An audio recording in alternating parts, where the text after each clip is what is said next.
पाकिस्तान की जो मईशत है उसके हालात आपके सामने है। रोजाना की बुनियाद के ऊपर आपको टेलीविजन के ऊपर प्रोग्राम्स सुनने को देखने को मिल रहे हैं, अखबारात के अंदर कॉलम्स खबरें देखने और पढ़ने को मिल रही हैं। सबसे अहम इशू क्या है? Current account deficit. हम जो कमा रहे हैं बहुत कम कमा रहे हैं, खर्चे हमारे ज्यादा हैं आसान फहम के अंदर। अब हमारे जो फॉरेन एक्सचेंज के रिजर्व्स हैं वो दिन ब दिन जो है वो गिर रहे हैं, रुपए के ऊपर प्रेशर बढ़ रहा है। उसके अलावा कोई भी एक ऐसा अशारिया नहीं जो मस्बत हो। आज आपने देखा स्टॉक एक्सचेंज वो 1000 पॉइंट्स के करीब वो गिर गई है।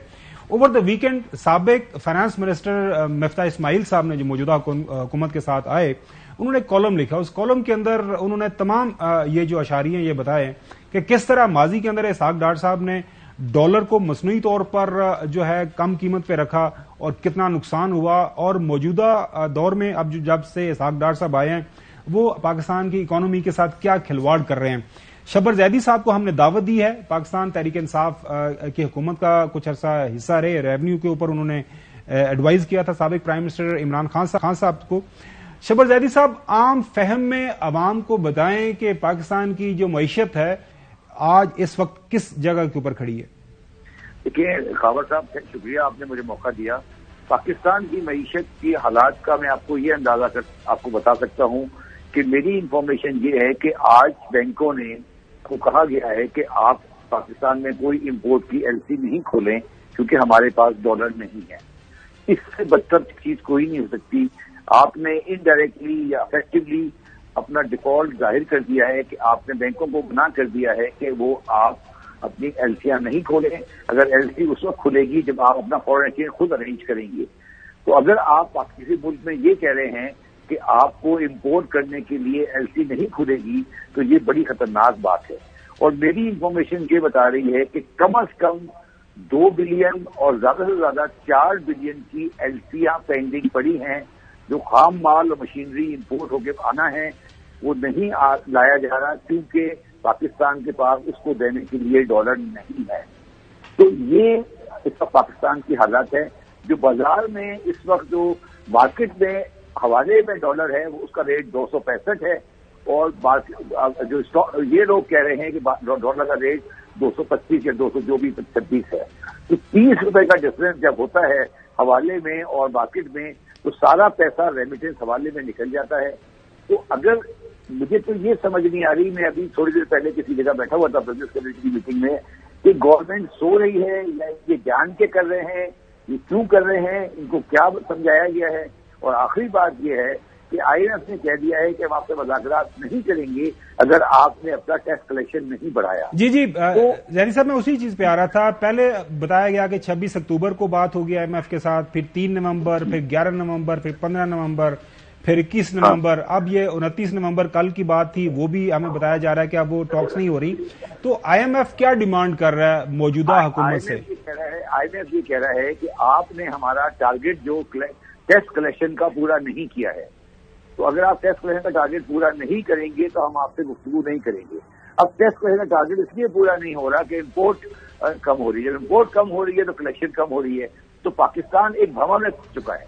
अगर हम इम्पोर्ट बढ़ाते हैं तो हमारे पास डॉलर नहीं है, और अगर इम्पोर्ट को घटाते हैं तो टैक्स कलेक्शन नहीं होती। तो देखिए बात ये खावर गुब्बन साहब, मैं भी पाकिस्तानी हूँ, आप भी पाकिस्तानी हैं। हमें इस वक्त ये चाहिए कि हम पाकिस्तान का सोचें और मुल्क को बचाएं, ना कि हम सियासत करें कि जी हमने मुल्क बचा लिया या हमने ये कर लिया। किसी ने मुल्क नहीं बचाया। मुझे ये बताइए कि ये अप्रैल में आए थे, आज अप्रैल से लेकर आज दिसंबर हो गई, आप बताएं कोई एक कदम बता दें जो इन्होंने लिया हो, अपने तौर पर लिया हो, जो पाकिस्तान की मईशत की बेहतरी के लिए है। फॉर एग्जाम्पल, मैं इनको बड़े अरसे से कह रहा हूं कि बाजारों को शाम में जल्दी बंद कराएं क्योंकि उससे बिजली की खपत कम होगी, इम्पोर्ट का बिल कम होगा। वो ये नहीं करते। इन्होंने अभी डिस्काउंट रेट को 1% बढ़ाया है, जो बिल्कुल गलत एक्शन इन्होंने किया है। पूरा कारोबार तबाह हो जाएगा, मगर ये नहीं कर रहे हैं। अब तो ये समझ नहीं आता कि ये पाकिस्तान के वफादार हैं, ये क्या करने के लिए आए हैं, ये क्या चाहते हैं। वेरी फ्रेंकली एज अ मईशतदान या स्टूडेंट ऑफ मईशत मैं समझता हूँ कि चीजें इनके कंट्रोल से बाहर निकल चुकी हैं और हमें एज सून एज पॉसिबल कोई एक्शन लेना पड़ेगा। शब्बर जैदी साहब, आपको सुनवाते हैं तस्नीम कुरैशी साहब का बयान। इनके मुआवने हसूसी हैं बराए सनत। वो क्या बता रहे हैं कि पाकिस्तान के अंदर सनतें कितने फीसद चल रही हैं, सुने नाजरीन। اس وقت جو ملک کے اندر اس وقت میرا جو اندازہ ہے، جو اس وقت انڈسٹری ہے وہ 20% انڈسٹری چل رہی ہے. اب بدقسمتی ہماری یہ ہے، انڈسٹری بند ہو چکی ہے، لوگوں کے پاس پیسہ موجود ہے لیکن ان کو بتانے والا، گائیڈ کرنے والا کوئی نہیں ہے. تو شبر زیدی صاحب، ہمیں تو یہ بتایا گیا تھا ان کے پاس بڑا ایکسپیرینس ہے. اسحاق ڈار صاحب ماشاءاللہ بہت جو ہے ان کے حوالے سے کہا جاتا ہے کہ وہ رستم ہے معیشت کے. تو ان کو یہ کیوں نہیں گائیڈنس لوگوں کو دے رہی؟ یہ کر کیا رہے؟ آپ کو کیا لگ رہا ہے بنیادی وجہ کیا ہو سکتی ہے؟ ان کے پاس اعلیٰ دین کا چراغ ہے.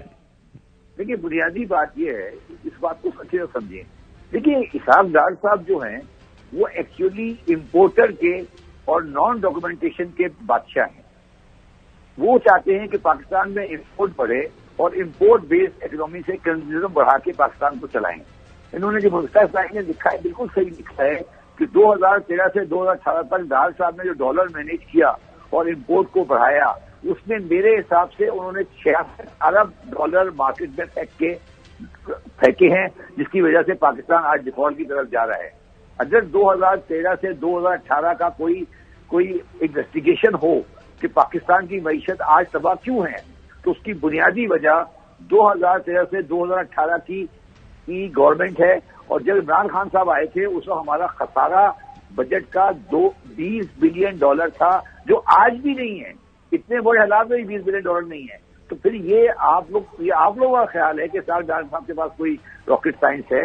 کوئی راکٹ سائنس نہیں ہے. وہ یہ چاہتے ہیں کہ امپورٹ بیسڈ کنزیومر اکنامی چلتی رہے اور لوکل اکنامی تباہ ہو جائے، تباہ ہو جائے. کیونکہ ان کا شبر رضا زیدی صاحب، آپ ایک درد مند پاکستانی ہیں، محب وطن ہیں، آپ نے کوشش کی اکانومی کو ٹھیک کرنے کی. میں مختصر یہ کہتا ہوں، اور میں نے عمران خان صاحب سے بھی اگلے دن یہی کہا کہ بھائی ڈیفالٹ کر رہا ہے ملک، نیچے جا رہا ہے، تباہ ہو رہا ہے، ختم ہو رہا ہے، غریب مر گیا، امیر مر گیا، انڈسٹری بند ہوگی. تو یہ تو سب کو نظر آتا ہے. آپ کو اگر شبر زیدی کو آج نگران وزیر اعظم یا وزیر خزانہ بنایا جائے تو آپ 1 2 3 کر کے کیا کریں گے کہ یہ ڈیفالٹ رکھے اور اکنامک ایکٹیویٹی جنریٹ ہو؟ میں بتاتا ہوں جی، میں یہ کروں گا.